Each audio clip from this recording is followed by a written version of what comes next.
Topic रहेगा। ठीक है, तो चलिए G20 को पहले देख लेते हैं। जब भी आप मेन लिख रहे होंगे तो उसमें सबसे पहले इंट्रो देना होता है। तो जब भी करेंट का आप कोई टॉपिक वहाँ पे लिख रहे हैं तो जो भी उससे रिलेटेड हाल का जो घटना है वहां से शुरू करेंगे उसको इंट्रो के रूप में। फिर जो भी संस्थान हो या जो भी मतलब किसी कंट्री के बीच रिलेशन हो तो न्यू डेवलपमेंट उसका दिखाएंगे। उसके बाद उसकी पृष्ठभूमि दिखाएंगे। ठीक है, उसके बाद उसका उद्देश्य बताएंगे क्या है। ठीक है, उसके बाद तो जो जो नया डेवलपमेंट उस समझौते में हुआ है वो बताएंगे। उसके बाद कैसे वो इफेक्ट डालेगा दोनों मतलब जो भी कंट्री शामिल है उसमें उस पे या उसका क्या प्रभाव रहा है वर्ल्ड सिनेरियो के रूप में वो बताएंगे। फिर उसका अगर आलोचना पूछता है आलोचना करेंगे और नहीं भी पूछता है तो उसमें क्या कमियां हैं या क्या चुनौतियां हैं ये बताते हुए इस क्लास में कंक्लूड करेंगे। ठीक है, तो शुरू करते हैं G20। जैसे अभी हाल में 9 और 10 सितंबर को अपना भारत द्वारा जो है G20 की अध्यक्षता की गई। इसका सम्मेलन जो है न्यू दिल्ली के भारत मंडपम में आयोजित किया गया। तो इसको बताते हुए इंट्रो वहां पे देंगे। ठीक है, और उसमें ये बताएंगे कि उसका थीम क्या था। तो वो था वसुदेव कुटुंबकम। ठीक, उसके बाद हम लोग यहाँ पे G20 की पृष्ठभूमि बताएंगे। इसमें बताएंगे कि G20 का जो स्थापना है 1997 में जो एशियाई संकट आई थी ना उसके बाद 1999 में इसका स्थापना किया गया है। ठीक है, और 2008 के वैश्विक आर्थिक संकट के बाद डिसीजन लिया गया जो इसके सदस्य थे उसके द्वारा डिसीजन लिया गया कि इसका जो बैठक है वो प्रति वर्ष मतलब किया जाएगा। पहले ये 6 मंथ पे होता था। ठीक है, और पहले इसमें यहाँ के जो मतलब कंट्री हेड थे वो बैठक नहीं करते थे, यानी शिखर सम्मेलन नहीं होता था। इसके वित्त मंत्रियों के द्वारा होता था ये, और जो भी मतलब वहाँ का सेंट्रल बैंक होता था उसके अध्यक्ष के द्वारा होता था। तो 2008 के आर्थिक संकट के बाद इसका मतलब जो कंट्री हेड है उनके साथ ये शिखर सम्मेलन आयोजित किया गया। तो पहला शिखर सम्मेलन 2008 में आयोजित किया गया था और अभी जो इंडिया के द्वारा 2023 में किया गया ये इसका 18वीं है। ठीक है, और जब इसका पृष्ठभूमि आप बताएंगे वहीं पे इसको दिखा देंगे कि वर्ल्ड में G20 का कितना पार्टिसिपेशन है। जैसे कि ये वैश्विक जीडीपी में G20 जो है 85% अपना मतलब हिस्सेदारी रखती है। ठीक है, यहाँ वैश्विक व्यापार में G20 सदस्यों का जो टोटल हिस्सेदारी है वो 75% है। साथ ही विश्व आबादी में मतलब विश्व आबादी का 2/3 हिस्सा G20 कंट्रीज में रहते हैं। तो ये सब बताते हुए चलेंगे। फिर इसका उद्देश्य हम लोग बताएंगे वहाँ पे जब लिखेंगे। ठीक है, तो इसके उद्देश्य को पहले हम लोग वो एक फ्लो चार्ट के द्वारा वहाँ पे शॉर्ट में बताएंगे फिर उसको डील करेंगे। तो इसका उद्देश्य क्या क्या होगा वो देखते हैं। जैसे कि इसका पहला उद्देश्य हो जाएगा वैश्विक वित्तीय स्थिरता का समर्थन करता है ये। ठीक है, इसके बाद वैश्विक विकास के समक्ष विद्यमान चुनौतियों का समाधान करना, जैसे कि जलवायु संकट, गरीबी वगैरह का ये लोग अपने बैठक में मतलब वो डिसाइड करते हैं कि कैसे इससे पार पाया जाए। ठीक है, उसके बाद इसका उद्देश्य है मानव संसाधन विकास एवं रोजगार पर बल देना। ठीक है, इसका एक और उद्देश्य है द्विपक्षीय संबंध को बेहतर बनाना, ताकि जो वर्ल्ड सिनेरियो है अभी जो मतलब संकट में चल रहा है इसको जल्दी से समाधान किया जाए और द्विपक्षीय संबंध को सुधार के शांति और एक सतत विकास ऑर्डर मतलब वर्ल्ड ऑर्डर का स्थापना किया जाए। ठीक है, तो आइए इसका उद्देश्य को थोड़ा सा डिटेल में हम लोग देख लेते हैं। जैसा भी मैंने बताया था आप लोग को कि वैश्विक वित्तीय स्थिरता का समर्थन करता है। ठीक है, तो ये जो समूह है वित्तीय विनियमन और आर्थिक संकट की रोकथाम और प्रबंधन के जरिए वैश्विक स्थिरता को बढ़ाता है। ये जब पॉइंट लिखेंगे उसके बाद थोड़ा सा इसको डील करेंगे। जैसा क्वेश्चन लिखेगा वैसा करेंगे, ये नहीं कि जो हम बता रहे हैं बस वही लिख देंगे। जो क्वेश्चन का डिमांड होगा आप लोग वही करेंगे। ठीक है, उद्देश्य तो बताना होगा। अगर मान लीजिए कि बहुत कुछ और जोड़ना है तो इसका एक एक लाइन में ही देके चले जाएंगे, इसको डील नहीं करेंगे वहाँ पे। ठीक है, और अगर मतलब है टाइम है आपके पास और कंटेंट कम है तो उद्देश्य को अच्छे से डील करते हुए चलेंगे वहाँ पे। ठीक है, दूसरा उसका उद्देश्य था वैश्विक विकास के समक्ष विद्यमान चुनौतियों का समाधान करना। जैसे कि वैश्विक मुद्दे हैं अपना अभी आतंकवाद है, गरीबी है, भुखमरी है, बेरोजगारी है, जलवायु परिवर्तन का जो प्रतिकूल इफेक्ट पड़ रहा है वो है, फिर सतत विकास संबंधित बहुत सारी समस्याएं हैं। तो वैसे वैसे मुद्दों को ये लोग मतलब आपस में बातचीत करते हैं और उसके समाधान खोजते हैं और उस पर वर्क करते हैं। ठीक है, और इस तरह के जो कार्य है उसमें भारत जो है अग्रणी भूमिका निभा रही है, उसको आगे हम लोग देखेंगे। ठीक है, और इसका एक संस्थान का ये मतलब समूह का एक और उद्देश्य है द्विपक्षीय संबंध को बेहतर करना। जैसे आप देखते हैं कि जो शिखर सम्मेलन आयोजित होता है वो तो होता ही है, उसके अलावा भी विभिन्न जो कंट्री यहाँ पे पार्टिसिपेट करते हैं शिखर सम्मेलन में, तो एक दूसरे के साथ तो मतलब वो क्या बोलते हैं बैठक आयोजित करते हैं, ठीक है, जिससे कि द्विपक्षीय संबंध सुधरता है और वर्ल्ड ऑर्डर जो है वो सही होता है, विवाद की संभावना कम होती है। तो एक ये भी इसका उद्देश्य है, ठीक है। फिर इसमें एक और इसका उद्देश्य है कि मानव संसाधन विकास एवं रोजगार को वृद्धि करना। तो देखा होगा आपने कि G20 की बहुत सारी कंट्रियां जो हैं एक दूसरे देश के लोगों को अपने यहाँ प्रशिक्षण देती हैं, ठीक है, जिससे मानव संसाधन में विकास होता है और प्रशिक्षण देने के बाद वो स्किल्ड हो जाते हैं तो रोजगार में वृद्धि होती है, ठीक है। तो ये भी उसका उद्देश्य है। अब देखते हैं, अभी आप लोगों ने देखा, इसका पृष्ठभूमि देख लिए, इसका करंट मतलब क्या था वो देख लिए, इसका उद्देश्य देख लिए। तो अब इसका देखते हैं कि भारत द्वारा जो ये 18वीं G20 सम्मेलन का आयोजन किया गया तो उसका क्या मतलब विशेषता है, ठीक है। तो इसको हम लोग यहाँ फिर जब भारत द्वारा आयोजित 18वीं शिखर सम्मेलन के बारे में जब लिखना शुरू करेंगे तो वहां बताएंगे कि कैसे भारत जो है चीन और रूस के राष्ट्रपतियों के अनुपस्थिति में जो भी वहां पे सदस्य शामिल हुए थे उनको अपने घोषणा पत्र पर एक सहमत बनाया है, ठीक है। वो सबसे बड़ी उपलब्धि है। आज तक ऐसा कभी नहीं हुआ कि सम्मेलन के पहले ही दिन वो जो घोषणा पत्र तैयार करा है उसके अध्यक्ष ने उस पर हस्ताक्षर हुआ और सर्वसम्मति व्यक्त कर दिया गया है, ठीक है। ये पहला टाइम ऐसा हुआ है, तो ये भी एक रिकॉर्ड ही बन गया है। और इस वजह से और इसके क्या बोलते हैं कि भारत के प्रयासों से ही अफ्रीकी संघ को इसमें शामिल भी किया गया है। तो ये कहा जा रहा है कि आज तक का जितने भी G20 सम्मेलन हुए हैं सबसे सफलतम ये सम्मेलन रहा है, ठीक है। तो काफी इंपॉर्टेंट भूमिका प्ले कर रही है यहाँ पे भारत। तो ये यहाँ पर ये दर्शाते हुए फिर यहाँ पे हम लोग दिखाएंगे कि भारत द्वारा G20 का जो आयोजन की गई, अध्यक्षता की गई है, उसका महत्व क्या है भारत के लिए, ठीक है।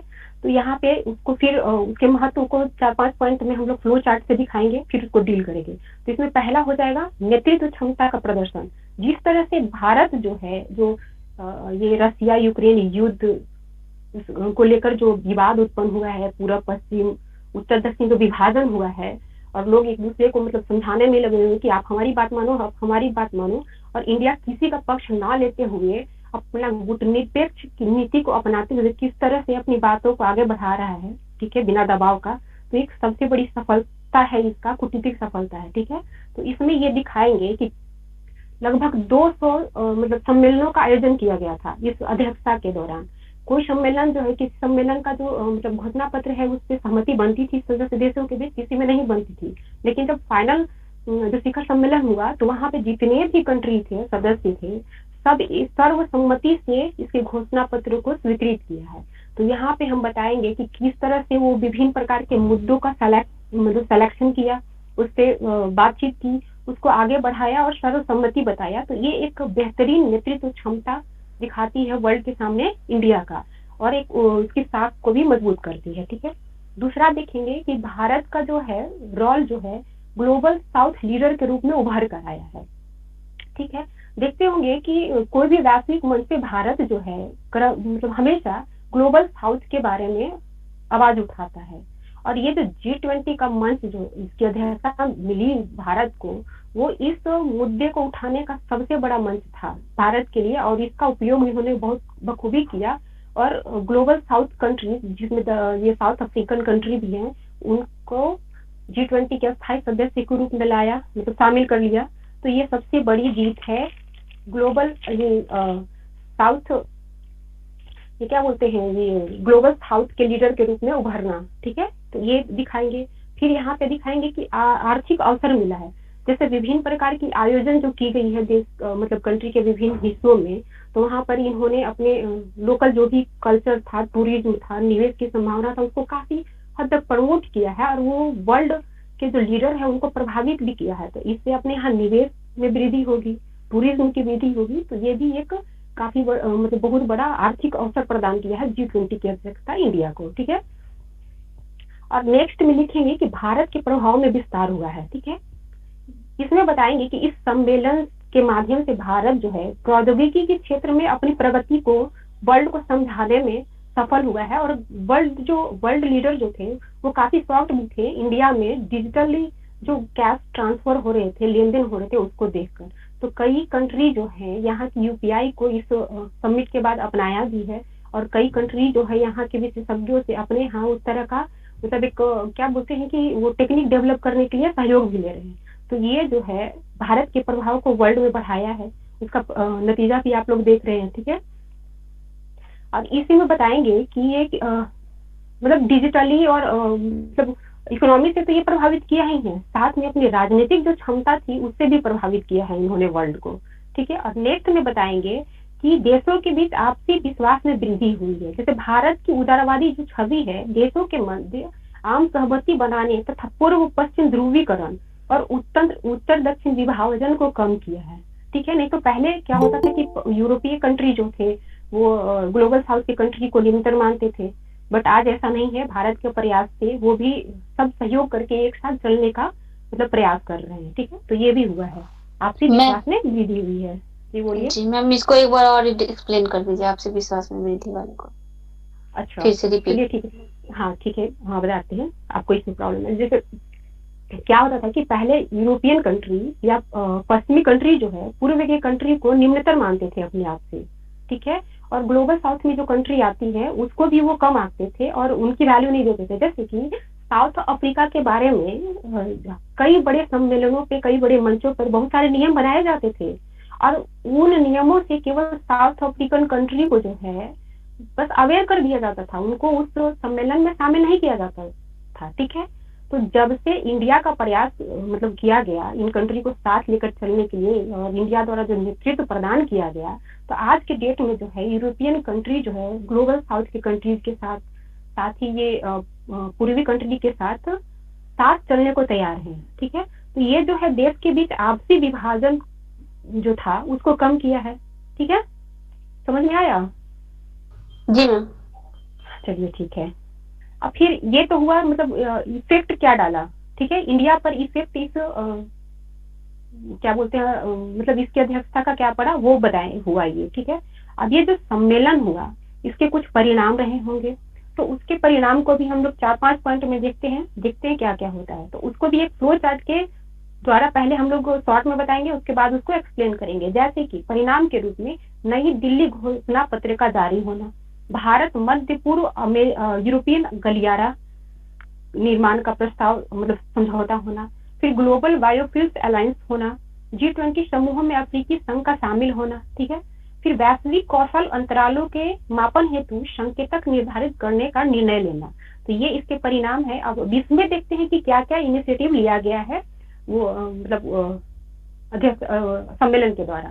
तो सबसे पहले देखते हैं कि नई दिल्ली घोषणा पत्र के मतलब सर्वसम्मति से जब मतलब नई दिल्ली घोषणा पत्र अपनाया गया तो उसके बाद ये सम्मेलन का जो एंड हुआ, तो उस घोषणा पत्र में क्या क्या बातें कही गई हैं और क्या क्या इनिशिएटिव लिया गया है। ठीक है, तो इसमें जो घोषित हाँ जी बोलिए, आप हैंड रेज कर रहे हैं सचिन जी। चलिए ठीक है, देखते हैं। ठीक है, देखिए तो इसमें जो नई दिल्ली घोषणा पत्र जो पर जो समझौता हुआ है, जो मतलब सर्वसम्मति से जो पारित हुआ, उसमें कई प्रकार के इनिशिएटिव लिए गए हैं, किए गए हैं, तो उसको देखते हैं। इसमें पहला है कि सदस्य देशों के आपसी सहयोग से व्यक्तियों और MSME जो है उसके वित्तीय समावेशन को तीव्र गति से बढ़ावा देने के लिए वित्तीय समावेशन कार्य योजना तैयार की गई है। ये यहाँ पे अगर आप पूछ देता है दिल्ली घोषणा पत्र के बारे में, तो ये जो भी पॉइंट है आपको देना ही देना होगा, तो ये सब नाम याद रखेंगे आप लोग। ठीक है, उसके बाद नेक्स्ट इसमें देखते हैं कि खाद्य मूल्यों में अस्थिरता से बचने एवं इसकी अधिक पारदर्शिता सुनिश्चित करने के लिए कृषि बाजार सूचना प्रणाली तथा group on earth observation global agricultural monitoring को मजबूत किए जाने का समझौता किया गया है। ठीक है, इसी में नेक्स्ट है कि घोषणा पत्र में सदस्य देशों के मध्य पहली बार संयुक्त राष्ट्र सुरक्षा परिषद में सुधार से संबंधित UNGA 75/1 पर व्यापक सहमति बनी है। यानी कि इसके जो सदस्य देश हैं वो UN सुरक्षा परिषद में जो कमियां हैं उसको दूर करने के लिए सहमति दे दी है और उस पर वर्क शुरू हो गया है। ठीक है, इसी में बताया गया है कि डिजिटल पब्लिक इंफ्रास्ट्रक्चर यानी डीपीआई के विकास और उपयोग में सर्वोत्तम पद्धतियों एवं अनुभवों को साझा करने के लिए global digital public infrastructure repository का निर्माण करने की घोषणा की गई है। ठीक है, और इसी में नेक्स्ट है कि इसमें अंतर्राष्ट्रीय कर पैकेज के द्विस्तंभों के प्रति प्रतिबद्धता की पुष्टि की गई है। ये द्विस्तंभ क्या है? वो है लाभ आवंटन एवं गठजोड़ तथा वैश्विक न्यूनतम कराधान। ठीक है, ये दो स्तंभ होंगे जिसके माध्यम से वो लोग अंतर्राष्ट्रीय कर पैकेज को संतुलित करेंगे। ठीक है, नेक्स्ट इसी में बताया गया है इस घोषणा पत्र में कि वैश्विक स्तर पर लैंगिक समानता एवं महिला सशक्तिकरण को बढ़ावा देने के लिए महिला सशक्तिकरण पर एक पूर्ण कार्य समूह का गठन करने की समझौता की गई है। ठीक, नेक्स्ट है वैश्विक अर्थव्यवस्था पर रूस यूक्रेन युद्ध का जो प्रतिकूल प्रभाव पड़ रहा है उसका कैसे समाधान निकाला जाए, उसकी काट कैसे की जाए, इस पे भी समझौता की गई है। ठीक है, फिर इसमें बताया गया है कि पर्यटन क्षेत्र को बढ़ावा देने के लिए गोवा रोड मैप के महत्व को रेखांकित किया गया है। ठीक, इस रोड मैप के तहत पर्यटन से संबंधित 5 प्राथमिकताओं वाले क्षेत्रों की पहचान की गई है और ये 5 क्षेत्र हैं हरित पर्यटन, डिजिटलीकरण, कौशल विकास, पर्यटन एमएसएमई तथा गंतव्य प्रबंधन। ठीक है, तो जब भी दिल्ली घोषणा पत्र को आप वहां पे डील करेंगे, हो सकता है ये शॉर्ट में भी पूछ दे कि दिल्ली घोषणा पत्र में क्या क्या सहमति हुई है, तो वहां पे ये पॉइंट सारा आपको देना होगा। नहीं तो अगर G20 से पूछ दे कि दिल्ली घोषणा पत्र जारी किया गया है उसके मतलब कंटेक्स्ट में ये बताइए कि ये किस तरह से सफल रहा है ये भारत द्वारा आयोजित ये सम्मेलन, तो वहां पे भी ये सारे पॉइंट आपको देना ही देना होगा। ठीक है, तो इसी परिणाम में हमने बताया था कि भारत मध्य पूर्व यूरोपीय गलियारा यानी IMEC का भी मतलब वो निर्माण किया जाएगा, इससे संबंधित भी समझौता हुआ है। तो इसमें बताएंगे कि 9 दिसंबर को ही G20 के बैठक के दौरान ही IMEC की स्थापना के लिए समझौता किया गया है। ठीक, यह समझौता जो है परिवहन गलियारा, रेलवे लाइन, विद्युत केबल, एक स्वच्छ हाइड्रोजन परिपथ मतलब पाइपलाइन और हाई स्पीड डेटा केबल का एक नेटवर्क तैयार करने में महत्वपूर्ण भूमिका निभाएगा। ठीक है, जिससे इंडिया को क्या फायदा होगा? इंडिया जो है ये जो डिपेंड है, जैसे ये देखते हैं हम लोग ईरान के माध्यम से ये रसिया की तरफ कांटेक्ट करना है या मतलब व्यापार करना है या फिर मध्य एशिया में जाना है, तो वो डिपेंड है ये चाबहार पोर्ट पे या फिर ये पाकिस्तान के तरफ जाएंगे। तो कभी कभी क्या होता है, हमेशा मतलब देखते हैं कि पाकिस्तान जो है अपने टेरिटरी जो है वो बंद कर रखा होता है इंडिया के व्यापार के लिए, और चाबहार जो है पोर्ट जो ईरान में स्थित है वहां भी अस्थिरता बना रहता है, जिसकी वजह से जो इंडिया की जो पहुंच है इन क्षेत्रों में नहीं हो पाती है। तो एक डायरेक्ट लिंक इंडिया को मिलेगा, ये सबको नकारते हुए इंडिया जो है यहाँ पे अरब प्रायद्वीप से होते हुए सीधे यूरोपीय कंट्री तक पहुंचेगा और अरब प्रायद्वीप और मध्य एशिया में इसकी पहुंच बढ़ेगा। तो इंडिया के लिए बहुत बड़ी मतलब ये अगर तैयार हो जाती है तो बहुत बड़ा मतलब क्या बोलते हैं कि सफलता होगी। ठीक है, तो इसके बारे में बताएंगे। फिर इसी में एक ग्लोबल बायोफ्यूल्स अलायंस बनाने का निर्णय लिया गया है। तो इसमें बताएंगे कि G20 के समूह सदस्यों द्वारा ग्लोबल बायोफ्यूल अलायंस यानी GBA का गठन किया गया और इसमें 19 कंट्री तथा 12 अंतर्राष्ट्रीय संगठन शामिल हैं। देखते हैं कि GBA क्या है।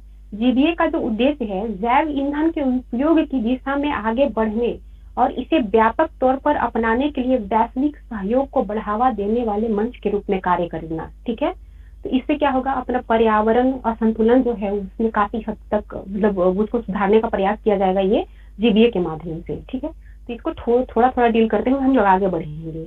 ठीक, इसमें फुल क्वेश्चन भी रहेगा, उसको हम आगे आपको बताएंगे उसको कैसे लिखना है फिर। ठीक है, इसका नेक्स्ट पॉइंट देखेंगे कि G20 समूह में अफ्रीकी संघ का शामिल होना, ये भी एक मतलब उसका महत्व ही है इस सम्मेलन का, 18वीं सम्मेलन का। ठीक है, तो इसमें बताएंगे कि सम्मेलन के प्रथम दिन यानी 9 सितंबर को 55 देशों वाली अफ्रीकी संघ को G20 की मतलब अस्थायी सदस्यता प्रदान की गई है। इससे G20 को और अधिक प्रतिनिधि संगठन बनाने में मदद मिलेगी, साथ ही एक मतलब बड़ा व्यापार बाजार भी अवेलेबल होगा ताकि व्यापार को बढ़ाया जा सके। ठीक है, तो थोड़ा सा डील करेंगे, आगे बढ़ेंगे। इसमें बताएंगे कि जो अफ्रीकी संघ है, अगर इसको शामिल करने से G20 समूह की जो जीडीपी है वो लगभग 88.9% हो गई है और वैश्विक जनसंख्या के लगभग 78.9% प्रतिनिधित्व करेगा G20 समूह। ठीक है, तो इसको भी आप देंगे, इम्पोर्टेंट डाटा है ये। और इसके शामिल होने से मैम बहुपक्षीय, डाटा रिपीट कर दीजिए तो, जीडीपी और ये वाला दोनों डाटा रिपीट। ठीक है, अफ्रीकी संघ के शामिल होने से जो G20 का जो जीडीपी हो जाएगा वो 88.9% और वैश्विक जनसंख्या का लगभग 78.9% जनसंख्या यहाँ G20 समूह में निवास करेंगे। ठीक है, बढ़े आगे। जी मैम। और ये जो अफ्रीकी कंट्री जो शामिल हुई, जब इस पॉइंट को डील करेंगे ना, G20 समूह में अफ्रीकी कंट्री को शामिल किया जाने का महत्व, तो उसमें ये सब देंगे। तो उसमें ये भी बताएंगे कि जो अफ्रीकी संघ जो शामिल हुई है G20, तो उसका एक और सबसे बड़ा फायदा ये होगा कि चाइना का जो अफ्रीकी कंट्री में जो मतलब हस्तक्षेप बढ़ रही है, मनमानापन बढ़ रहा है, उस पर कंट्रोल किया जाएगा इसके माध्यम से। ठीक है, इसके नेक्स्ट पॉइंट के रूप में लिखेंगे कि वैश्विक कौशल अंतरालों के मापन हेतु संकेतक निर्धारित करने का भी निर्णय लिया गया है इस बैठक के दौरान। तो तो इसमें बताएंगे कि इस सम्मेलन के दौरान अंतर्राष्ट्रीय श्रम संगठन यानी आईएलओ तथा आर्थिक सहयोग एवं विकास संगठन ने वैश्विक कौशल अंतरालों की निगरानी एवं मापन हेतु संकेतक प्रस्तावित की है। इन संकेतकों को G20 सदस्य देशों द्वारा स्वीकृत भी कर लिया गया है। ठीक है, तो ये रहा अपने जो 18वीं जो बैठक हुई उसका ये महत्वपूर्ण परिणाम है ये।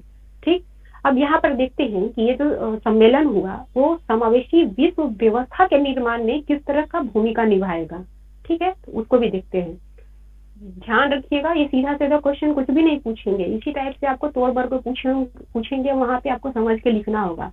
इसमें हम आपको सारा मतलब जो भी कितने भी प्रकार से क्वेश्चन बनाएंगे वो लोग सारे एस्पेक्ट को डाल रखा है मैंने, इसको अच्छे से पढ़िएगा। आप लोग को पीडीएफ प्रोवाइड करा दिया जाएगा, वो कुछ भी पूछेंगे आपसे वो लिखाएगा। ठीक है, तो देखते हैं कि समावेशी विश्व व्यवस्था के निर्धारण में ये जो बैठक आयोजित की गई वो कैसे हेल्पफुल है। ठीक है, तो इसमें पहला लिखेंगे त्वरित समावेशी और लचीले विकास पर बल दिया गया। ठीक है, तो इसमें देखेंगे कि इस सम्मेलन के दौरान उन पहलों पर ध्यान केंद्रित किया गया जो संरचनात्मक परिवर्तनों को बढ़ावा दे सके, जैसे अंतरराष्ट्रीय बाजार में लघु एवं मध्यम आकार के व्यवसायों को सहायता प्रदान करना।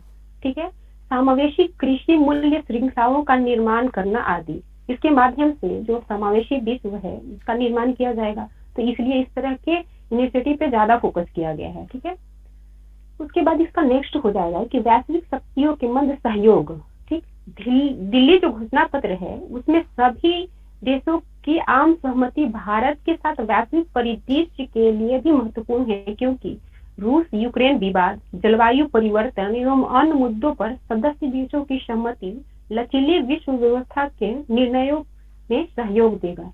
तो ये दिखा रहा है कि किस तरह से ये विवाद होने के बावजूद, देखिए रूस यूक्रेन मुद्दा को लेकर पिछला जो अपने बाली में जो आयोजित की गई थी 17वीं G20 बैठक, तो उसमें सहमति नहीं बन पाई थी। बट कुछ तो खासियत होगा कि ये भारत में आयोजित होने वाली ये बैठक है, इसमें आम सहमति बनी है। तो ये दिखाता है कि किस तरह से वैश्विक शक्तियां जो हैं एक दूसरे का साथ सहयोग करके आगे बढ़ रही हैं। ठीक है, तो ये इसका मतलब एक परिणाम है विश्व क्या बोलते हैं सामूहिक विश्व के गठन में। ठीक है, फिर इसमें देखेंगे कि G20 का वैश्विक उभार। ठीक, इस सम्मेलन के दौरान G20 के सदस्य के रूप में अफ्रीकी संघ को शामिल करने से इसका स्वरूप जो है वैश्विक हो गया है। ठीक, इसका सकल घरेलू उत्पाद एवं अर्थव्यवस्था के दृष्टिकोण से यह विश्व का सबसे महत्वपूर्ण और अग्रणी समूह बन गया है। ठीक है, तो इसका एक और परिणाम हुआ है कि G20 का जो है वो कार्य क्षेत्र काफी विस्तृत हो गया और इसको वैश्विक इसका पहुंच वैश्विक रूप से हो गया। पहले अफ्रीकन कंट्री आती ही नहीं थी इसमें, तो वैश्विक कह नहीं सकते हैं, अब इसका विस्तार वैश्विक रूप से हो चुका है। फिर इसका नेक्स्ट देखेंगे कि SDG पर प्रगति में तेजी लाने का इसमें समझौता किया गया है। तो इसमें बताएंगे कि इस सम्मेलन में सतत विकास एजेंडा 2030 में निर्धारित की गई।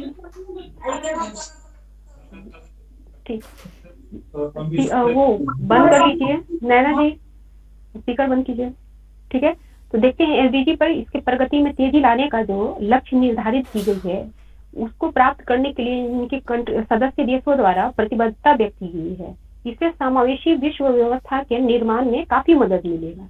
जैसे एसडीजी गोल प्राप्त करने के लिए सारे सदस्य देश प्रयास करेंगे मिलकर, तो स्वाभाविक है कि विश्व व्यवस्था जो है, समावेशी विश्व व्यवस्था है, उसका निर्माण इजिली होगा। ठीक है।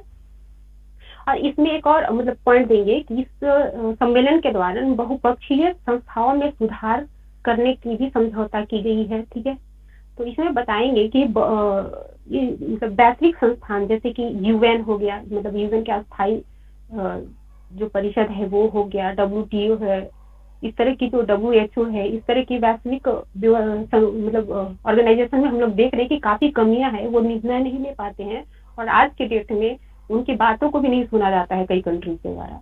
तो इस तरह के जो भी संस्थाएं हैं उनको आज के सिनारियों को देखते हुए उसमें मतलब चेंजेस करने का फैसला किया गया है सदस्य देशों द्वारा। तो ये काफी मतलब अच्छा स्टेप है ये वैश्विक रूप से सतत विकास करने का। ठीक है। उसके बाद इसी में नेक्स्ट देखेंगे कि तकनीकी परिवर्तन और डिजिटल सार्वजनिक बुनियादी ढांचा का निर्माण करने का भी मतलब निर्णय लिया गया है। तो इसमें बताएंगे कि इसमें प्रौद्योगिकी के मानव केंद्रित दृष्टिकोण को प्रोत्साहित करने पर बल दिया गया है। साथ ही वित्तीय समावेशन, डिजिटल सार्वजनिक बुनियादी ढांचे तथा कृषि शिक्षा जैसे क्षेत्रों में तकनीकी के विकास को बढ़ावा देने की बात कही गई है। ठीक है। तो आज जो हम लोग देख रहे हैं सारे कुछ टेक्नोलॉजी पे ही डिपेंड हो गया। तो जैसे टेक्नोलॉजी के डेवलपमेंट को मतलब किया जाएगा, तो ऑब्वियसली है कि फिर वर्ल्ड का मतलब विश्व की जो कंट्री है एक दूसरे के साथ जुड़ेंगी, उनका व्यापार बढ़ेगा और डेवलपमेंट अच्छे से होगा। ठीक। फिर इसी में नेक्स्ट पॉइंट बताया जा रहा है कि महिला नेतृत्व का विकास होगा, जैसे वैश्विक स्तर पर लैंगिक असमानता को दूर करने, ठीक है, तथा सामाजिक आर्थिक विकास को बढ़ावा देने के लिए महिला सशक्तिकरण एवं उनके प्रतिनिधित्व को बढ़ाने पर जोर दिया जा रहा है। ठीक है। तो ये सारे पॉइंट हो जाएंगे कि इस सम्मेलन के दौरान सतत वैश्विक विकास के लिए क्या क्या इनिशिएटिव लिए गए हैं। ठीक है। तो ये सारे पॉइंट उसमें जाएंगे। फिर आप देखते हैं कि इस सम्मेलन पूरा किया गया, इससे भारत को क्या मिला, भारत को कुछ तो लाभ हुआ होगा। ठीक है। तो वो देखते हैं इसमें इसके लाभ को अगर पूछता है कि भारत पे क्या इफेक्ट आया या क्या लाभ हुआ या क्या महत्व है, सबको कुछ भी पूछ दे, लिखना यही है आपको। तो उसको पहले पाई चार्ट के द्वारा हम लोग वहां पे दिखाएंगे, उसके बाद उसको डील करेंगे। तो इसमें जो पॉइंट हो जाएंगे वो हो जाएंगे डिजिटल गतिविधियों को बढ़ावा मिला, साथ ही ग्लोबल साउथ लीडर के रूप में उभरा, भारत अफ्रीकी संबंधों में नई गति मिली है, नई सुधार हुआ है। ठीक है। फिर आर्थिक प्रगति में सहायक सिद्ध होगा, जलवायु परिवर्तन पर भारत का नेतृत्व प्रदान करेगा वर्ल्ड को। ठीक है। फिर समावेशी वैश्विक विकास में बढ़ावा देगा। ठीक है। तो इसको देखते हैं फिर कैसे इसको लिख सकते हैं। जैसे डिजिटल गतिविधियों को बढ़ावा, जैसे अभी कुछ देर पहले ही मैंने बताया था कि जो विभिन्न क्षेत्रों में जो सम्मेलन का आयोजन कर रहा था भारत, ठीक है, तो वहाँ अपने डिजिटल पेमेंट का जो वे है उसको काफी प्रमोट किया था इन्होंने, तो इसी से संबंधित है।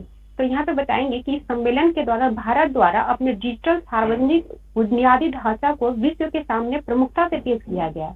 अन्य देशों द्वारा भारतीय यूपीआई और इंडिया स्टैक को अपनाने से फिनटेक, उद्यम मित्र एवं संबंधित व्यवसाय को बढ़ावा मिलेगा।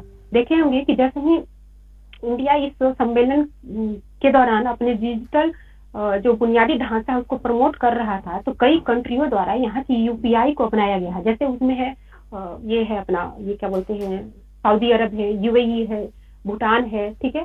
तो काफी मतलब कई मतलब वर्ल्ड के कई देशों द्वारा इंडियन यूपीआई को अपनाया जा रहा है, जिससे यहाँ के डिजिटल इंफ्रास्ट्रक्चर को बूस्ट मिलेगा। ठीक है। तो ये इंडिया के विकास को बढ़ावा देगी। ठीक है। इसी में लिखे फिर आगे बताएंगे कि ये ग्लोबल साउथ के लीडर के रूप में उभरा है। इस सम्मेलन के दौरान भारत के पहल पर G20 समूह को अफ्रीकी G20 समूह में अफ्रीकी संघ को शामिल करने से ग्लोबल साउथ के लीडर के रूप में भारत की स्थिति और मजबूत हुई है। ठीक है। और हर मंच पे अब ये ग्लोबल साउथ यानी कि मतलब जो विकासशील देश है उनका प्रतिनिधित्व करते हुए ये देखे जाएंगे और इनकी बातों को प्रमुखता से वहां पे सुनी जाएगी। ठीक है।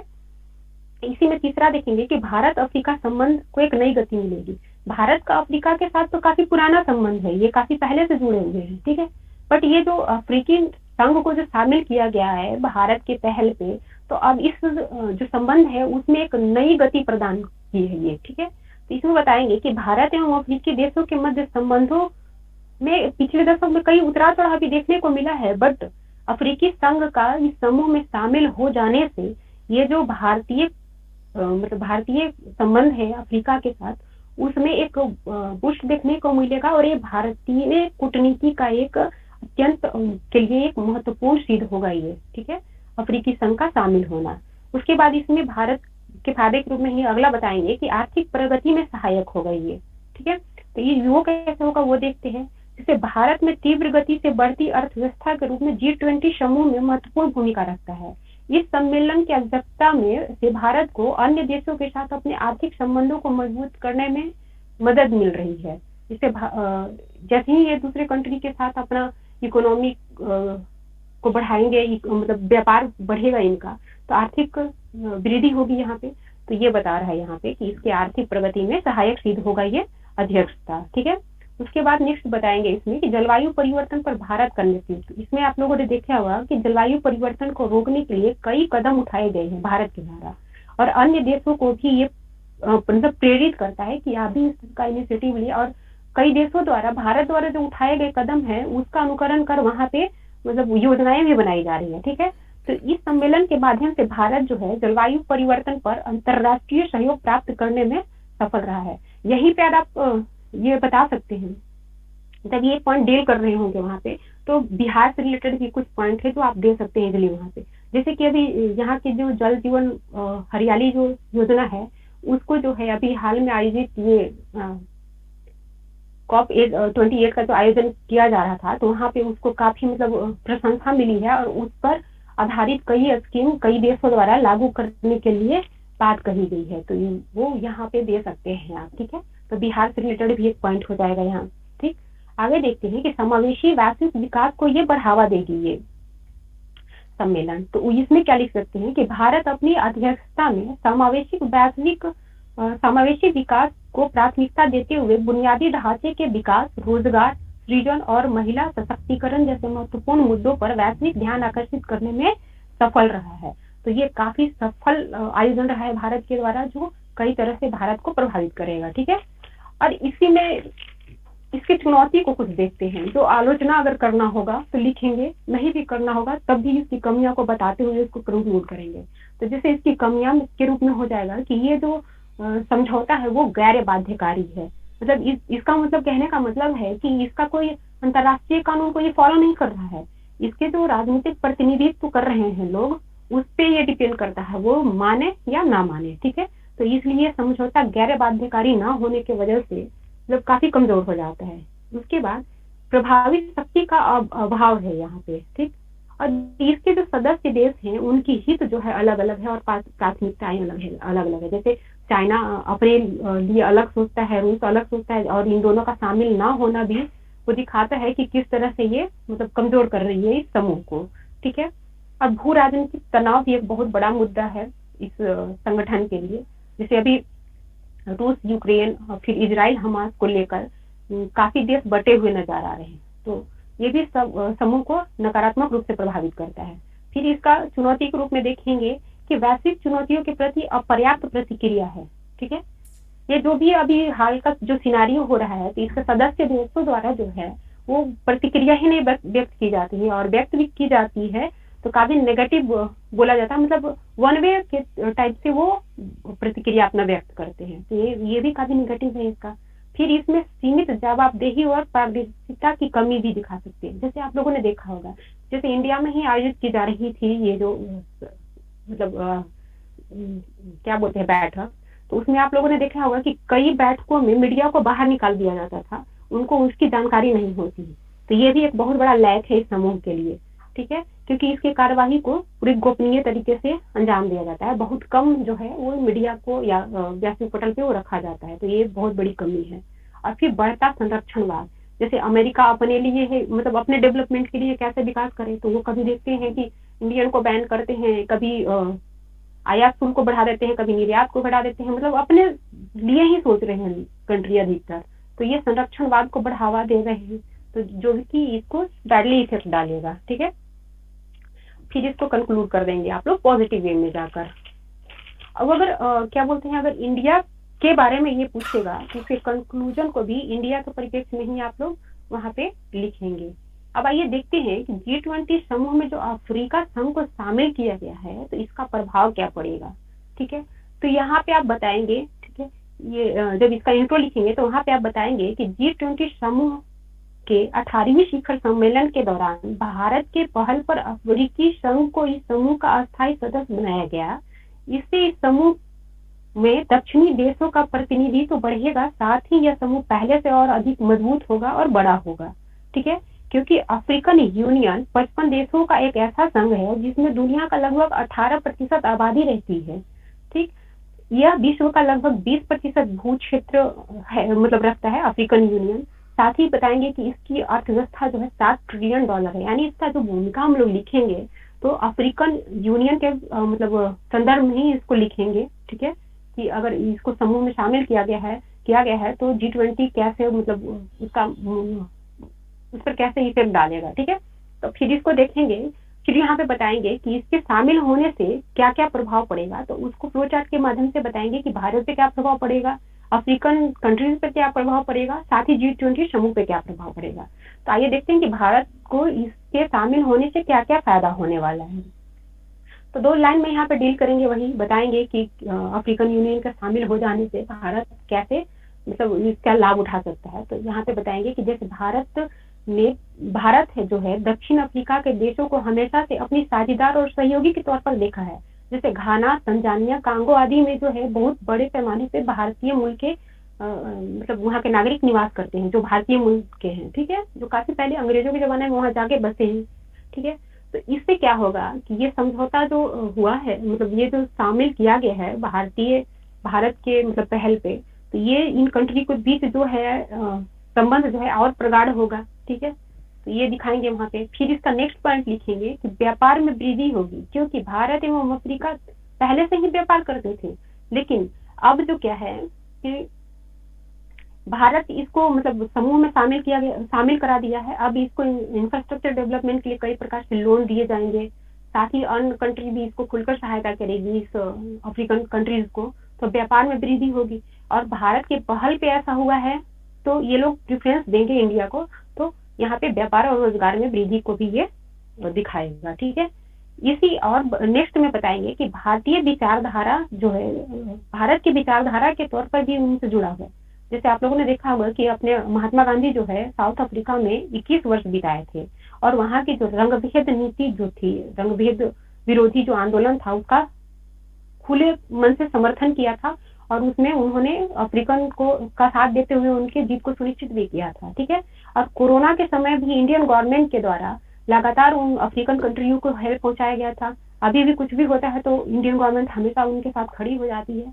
तो इससे जो है एक और जुड़ाव मतलब बढ़ेगा, साथ में जिससे कि व्यापार और रिलेशन सही होंगे। ठीक है, और इसमें बताया जाता है, नेक्स्ट बताएंगे कि जो अफ्रीकन कंट्री है उनके पास काफी प्राकृतिक संसाधन है, बट उनके पास टेक्नोलॉजी नहीं है, पैसे नहीं है, ज्ञान की कमी है, नॉलेज नहीं है, जिसकी वजह से वो उसका यूज नहीं कर पाते हैं। तो ये जो इनकी जरूरतें हैं वो इंडिया के पास है और इंडिया इजिली उनको अब अवेलेबल कराएगा। मतलब G20 कंट्री होने के नाते उनको अपना इंफ्रास्ट्रक्चर देगा, अपने विशेषज्ञों को भी भेजेगा, जिससे उनकी जो प्राकृतिक संसाधन है उनका दोहन होगा और इससे दोनों के बीच एक अच्छा बॉन्डिंग होगा और डेवलपमेंट होगा। ठीक है, इंडिया का भी और अफ्रीकन कंट्री का भी। ठीक, और इसमें नेक्स्ट बताएंगे कि अफ्रीकन कंट्री जो है वहाँ वर्ल्ड का लगभग 20% कच्चा तेल अवेलेबल है और भारत जो है अभी भी अपने जो कच्चे तेल आयात है उसका 85% आयात करता है और अधिकतर ये जो है ये मध्य एशिया, रूस, अरब प्रायद्वीप वगैरह पे डिपेंड है। और यहाँ की स्थिति आप लोग देख ही रहे हैं कि कंटिन्यू मतलब पिछले 2 साल से काफी मतलब उतार चढ़ाव यहाँ पे बना हुआ है, जिसके वजह से कभी जो पेट्रोलियम प्रोडक्ट है उनका दाम काफी बढ़ जाता है, कभी घट जाता है। तो ये सब सिनारियों से मतलब इस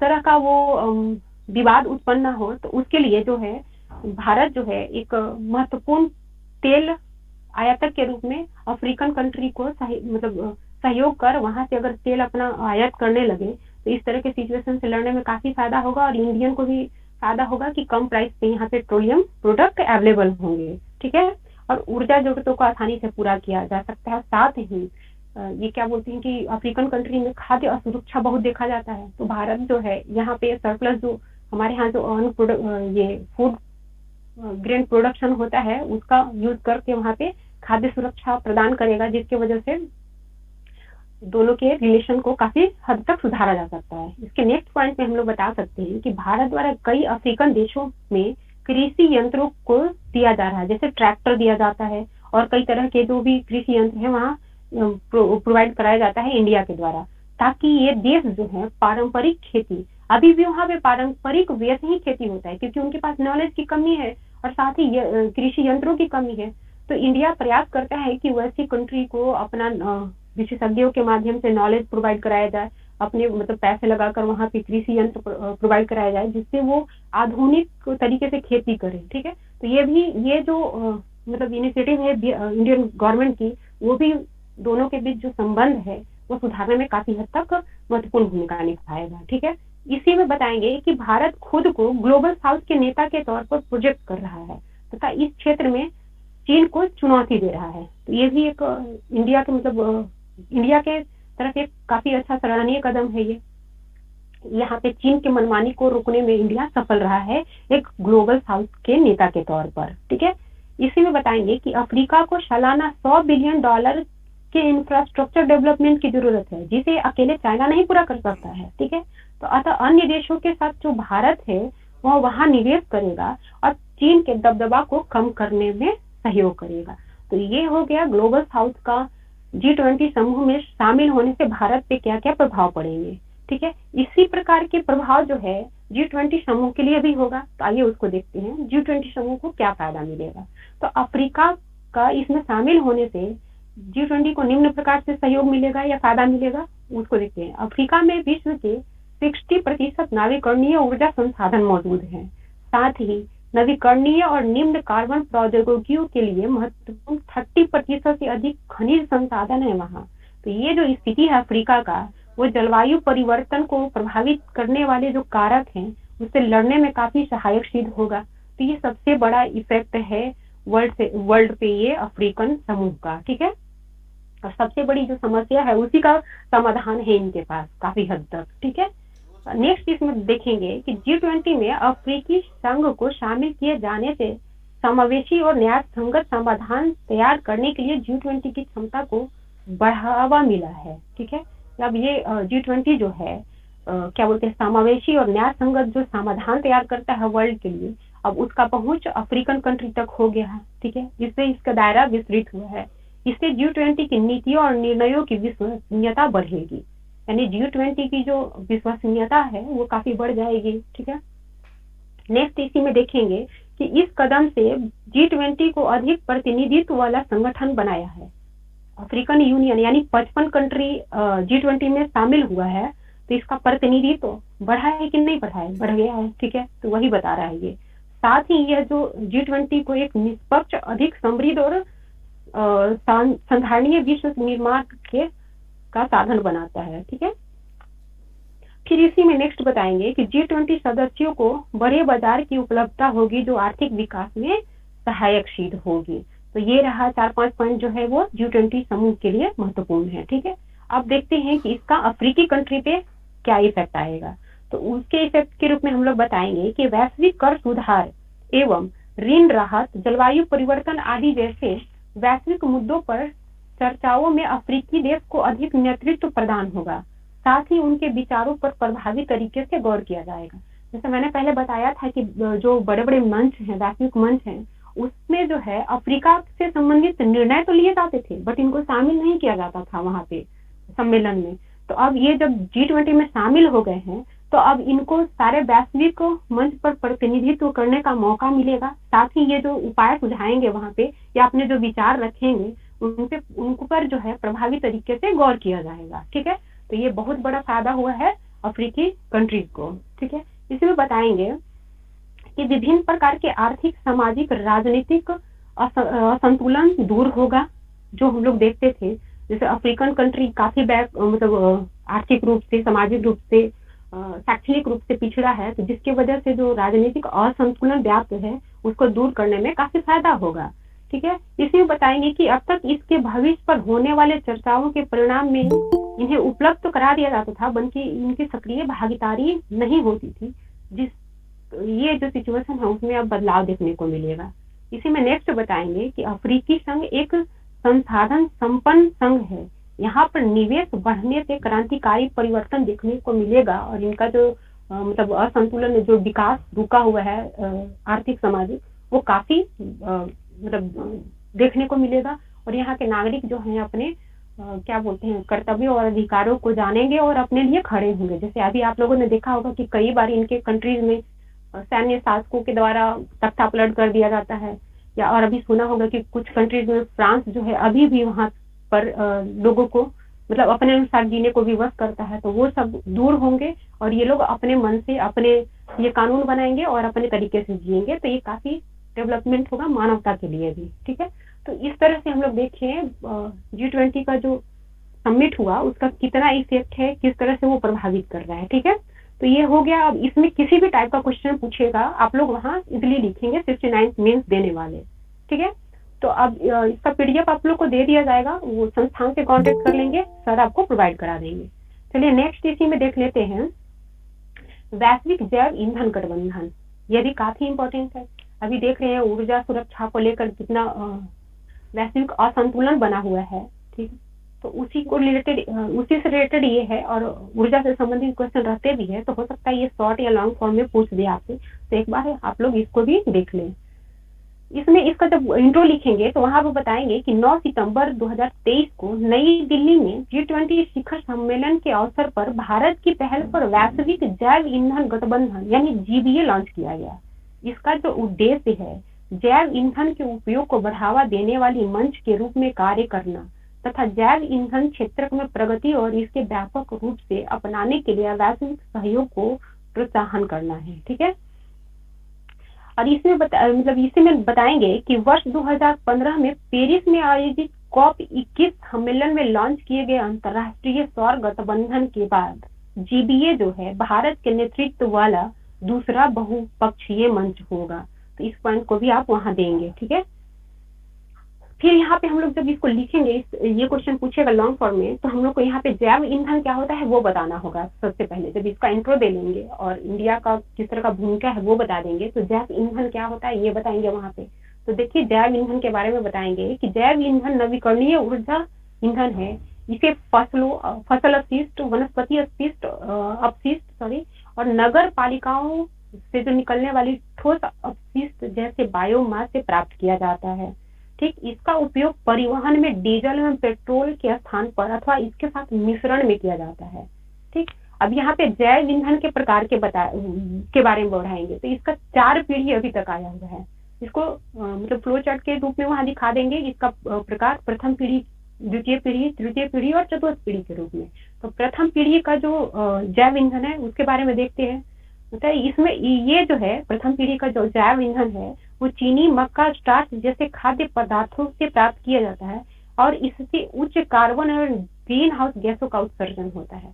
तो ये पर्यावरण के लिए सही नहीं है। ठीक है, दूसरे पीढ़ी का जो जैव ईंधन है इसका उत्पादन चावल की भूसी जैसे बची हुई खाद्य पदार्थों से किया जाता है।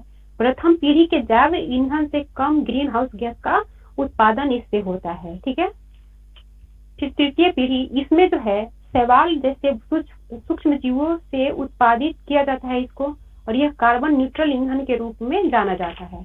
फिर चतुर्थ पीढ़ी के बारे में बताएंगे। इसमें बताएंगे कि इसके तहत उच्च मात्रा में कार्बन ग्रहण करने में सक्षम जेनेटिक इंजीनियरिंग फसलों की खेती यानी बायोमास उत्पादन के लिए बायोमास का उत्पादन किया जाता है और इन बायोमास से कार्बन नकारात्मक ईंधन प्राप्त किया जाता है। ठीक है, जैसे जेटोफा आप लोगों ने सुना होगा, इसका यूज जैव ईंधन बनाने के लिए किया जाता है। तो ये चतुर्थ पीढ़ी का जैव ईंधन हुआ। ठीक है, अब यहाँ पे हम लोग बताएंगे कि ये वैश्विक जैव ईंधन गठबंधन है क्या। ठीक, तो ये जो है GBA जो है यह टिकाऊ जैव ईंधन विकास को बढ़ावा देने और इसके अनुप्रयोगों को बढ़ावा देने के लिए एक अंतर्राष्ट्रीय मंच होगा। इसके सदस्य के बारे में बताएंगे। वहां पे हो सकता है BPSC पूछ दे क्योंकि इनका नया ट्रेंड है। जैसे 67 में आप लोगों ने देखा होगा कि एक क्वेश्चन इन्होंने दिया था IR का, जैसे वो क्वाड पे था और उसमें उन्होंने पूछा था कि इसके सदस्य कौन कौन है उसको बताइए। तो हो सकता है इसमें सदस्य पूछ दे, क्योंकि ये काफी महत्वपूर्ण है। तो आइए इसके सदस्य को देखते हैं। जैसे इसके सदस्य को कई भागों मतलब पार्टों में बांटा गया है। तो पहला इसमें है G20 समूह के 7 देश हैं, और उन देशों में है Argentina, Brazil, Canada, Bharat, Italy, दक्षिण अफ्रीका और अमेरिका। ठीक। फिर इसके सेकेंड पार्ट में देखेंगे कि G20 समूह द्वारा आमंत्रित 4 देश, जैसे मतलब इसमें शामिल है बांग्लादेश, सिंगापुर, मॉरिशस और यूएई। ठीक है। 8 ऐसे देश हैं जो G20 के सदस्य नहीं हैं। इसमें शामिल है Iceland, Kenya, Uganda, Paraguay, Seychelles, Sri Lanka, Uganda और फिनलैंड। और 12 अंतरराष्ट्रीय संगठन जैसे विश्व बैंक, एशिया, एडीबी, विश्व आर्थिक मंच आदि इसमें शामिल है। तो ये जो सदस्य है आपको याद रखना होगा इस तरह से मतलब अलग अलग करके, क्योंकि ये पूछ रहे हैं और पूछने का ये ट्रेंड इनका हो गया है। ठीक है। अब ये जो गठबंधन बना है उसका उद्देश्य होगा कुछ, तो उद्देश्य के रूप में इसको देखते हैं। इसका पहला उद्देश्य जो है जैव ईंधन को अपनाने तथा इसके उपयोग को प्रोत्साहित करने के लिए अंतरराष्ट्रीय सहयोग को बढ़ावा देना। दूसरे उद्देश्य के रूप में जैव ईंधन के लिए बाजारों का विकास तथा वैश्विक व्यापार को सुविधाजनक बनाना। नेक्स्ट हो जाएगा परिवहन क्षेत्र में टिकाऊ जैव ईंधन के उपयोग में तेजी लाना। ठीक है। फिर इसका नेक्स्ट उद्देश्य है विश्व भर में राष्ट्रीय जैव ईंधन कार्यक्रमों के लिए ठोस नीति साझाकरण का विकास तथा तकनीकी सहायता का प्रावधान करना। ठीक है। तो ये इसके उद्देश्य हो गए, आपको देना ही होगा, वो पूछे कि ना पूछे आपको ये उद्देश्य वहां पे बताना ही बताना है। ठीक है। फिर आइए देखते हैं कि ये जो जीबीए है इसका महत्व या लाभ क्या है। तो इसके महत्व को पहले फ्लो चार्ट के माध्यम से समझाएंगे, उसके बाद उसको डील करेंगे। जैसे इसके महत्व के रूप में जैव ईंधन के लिए बाजार विकसित करना, मजबूत मानक निर्धारण, जलवायु संबंधी प्रयासों में योगदान, परिवहन क्षेत्र को विकार्बनीकृत करना और जागरूकता फैलाना। ठीक है। इसके उद्देश्य में आ गए। तो आइए इसको देखते हैं कि इसको कैसे थोड़ा थोड़ा डील करते हुए हम लोग आगे बढ़ेंगे। जैसे पहला हुआ जैव ईंधन के लिए बाजार विकसित करना। ठीक है। तो इसमें हम लोग बताएंगे कि जीबीए जो है पर्यावरण अनुकूलन ईंधन की नियमित आपूर्ति सुनिश्चित करेगा। साथ ही यह उद्योगों, देशों एवं प्रौद्योगिकी प्रदाताओं को जोड़ने वाली एक वर्चुअल मार्केट प्लेस का निर्माण करेगा। इससे मांग और आपूर्ति की मैपिंग की जाएगी और जैव ईंधन से रिलेटेड बाजार विकसित होगा। ठीक है। ये थोड़ा सा डील करेंगे और आगे बढ़ेंगे। फिर इसमें नेक्स्ट हो जाएगा मजबूत मानक निर्धारण। यह जैव ईंधन को अपनाने तथा उसके व्यापार में बढ़ोतरी के लिए अंतर्राष्ट्रीय स्तर पर मान्यता प्राप्त मानकों एवं विनियमों का विकास करेगा, उनके अंगीकरण और कार्यान्वयन को सुविधा प्रदान करेगा। तो ये भी काफी महत्वपूर्ण महत्व है इसका। इसके बाद इसका नेक्स्ट देखेंगे जलवायु संबंधी प्रयासों में योगदान। जैसे अंतर्राष्ट्रीय ऊर्जा एजेंसी मतलब IEA का जो अनुमान है कि वैश्विक संधारणीय जैव ईंधन उत्पादन को 2030 तक 3 गुना करने की आवश्यकता होगी, जिससे 2050 तक वैश्विक रूप से नेट जीरो उत्सर्जन के मतलब जो लक्ष्य निर्धारित किया गया है तभी उसको प्राप्त किया जा सकता है। यानी 2030 तक जैव ईंधन जो है अगर उसके उत्पादन को हम लोग 3 गुना करेंगे तब जाकर 2050 में वैश्विक रूप से जो नेट जीरो लक्ष्य को प्राप्त करने का जो निर्धारण किया गया है उसको प्राप्त कर सकते हैं। तो ये लक्ष्य को प्राप्त करने में ये जैव ईंधन जो है महत्वपूर्ण भूमिका निभाएगी। इसका कहने का मतलब ये है। ठीक है। ठीक है। फिर उसके बाद देखते हैं कि इसका परिवहन क्षेत्र को विकार्बनीकृत करना इसका एक महत्वपूर्ण लक्ष्य है। तो इसमें बताएंगे कि ग्रीन हाउस गैस का लगभग 1/4 उत्सर्जन जो है परिवहन क्षेत्र से होता है। जैव ईंधन से इस क्षेत्र को विकार्बनीकृत करने में मदद मिलेगी और ग्रीन हाउस गैस का कम उत्सर्जन होगा, जिससे पर्यावरण को संतुलित किया जा सकता है। ठीक है। फिर इसका नेक्स्ट महत्व के रूप में हम लोग लिखेंगे जागरूकता। तो जीबीए ग्रीन हाउस गैस को कम करने तथा जैव ईंधन की भूमिका के बारे में जागरूकता बढ़ाने में मदद करेगा। ये विश्व के समुदाय को, लोगों को, कंट्री को ग्रीन हाउस गैस इमिशन का मतलब कंट्रोल करने के लिए ये जागरूक भी करेगी। ठीक है। तो कोई भी क्वेश्चन हम लोग लिखेंगे ना इस तरह का, कोई भी गठबंधन हो, कोई भी समूह हो, कोई मतलब सम्मेलन हो, तो उसमें भारत को क्या लाभ हो रहा है उसको हम लोग दिखाएंगे। तो आइए देखते हैं कि जीबीए से भारत को क्या लाभ होने वाला है। तो इसके लाभ के रूप में पहला देखेंगे कि जैव ईंधन से संबंधित भारत की पहलों जैसे पीएम जीवन योजना, गोवर्धन योजना आदि को बढ़ावा मिलेगा। ठीक है। इसके बाद नेक्स्ट देखेंगे कि यह किसानों की आय बढ़ाने तथा नई नौकरियां पैदा करने में भी सहायता करेगी। नेक्स्ट है इसमें कि इससे जो है तेल पर निर्भरता कम होगी, जिससे आयात बिल कम होगा और आर्थिक विकास होगा, देखा जाएगा यहाँ पे। ठीक है। नेक्स्ट इसमें देंगे कि यह राष्ट्रीय लक्ष्यों को प्राप्त करने में सहायक होगा। जैसे 2025-26 तक पेट्रोल में 20% इथेनॉल मिलाने का जो लक्ष्य निर्धारित किया था, तो ये जीबीए जो है उसमें काफी महत्वपूर्ण भूमिका निभाएगा। ठीक है, इससे जो है भारतीय उद्योग के लिए अतिरिक्त अवसर प्राप्त होगी और साथ में भारत द्वारा जो निर्धारित किया गया 2070 तक नेट जीरो लक्ष्य, वो भी निर्धारित करने में ये जीबीए काफी महत्वपूर्ण भूमिका निभाएगा। ठीक है, अब हम लोग देखते हैं कि ये जो जैव ईंधन है उसको बढ़ावा देने के लिए हमारी गवर्नमेंट क्या क्या पहले कर रही है।